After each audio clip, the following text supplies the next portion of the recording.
Hello, everyone, and thank you for watching our video today. For our video, we will be discussing clean water and sanitation. So some of the key points that we're going to be going over is San Antonio school water supply, the importance of having regulations, water management in San Antonio, and COVID and its impact on water sanitation and sustainability. So there were tests done by two environmental groups called Environment Texas and Texas Prig, which contributed in the discovery of lead in Texas schools. And so safe levels should typically be at 15 parts per million. Some San Antonio schools tested with levels higher than 15 parts per million. And some of the reasons why this occurred was lack of laws implemented, insufficient testing, and outdated piping. So high levels of lead can contribute to poor health and can affect a child's developmental abilities. And so as I mentioned before, high levels of lead can induce health difficulties in children. And that's why it's important to have these regulations in place.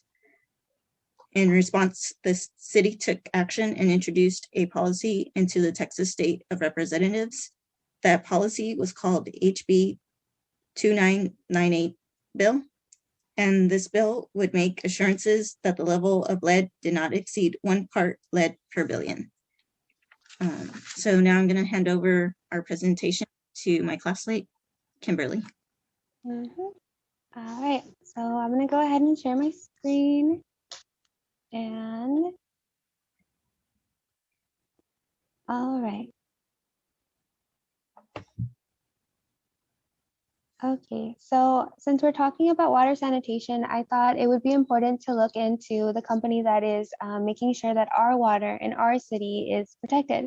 So the company that's in charge of the water in our city is called SAWS.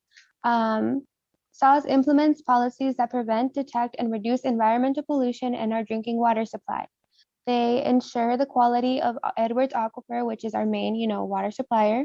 And they do things like enforce land acquisition programs, and they have also a drought program in place for when a drought happens, our people are protected.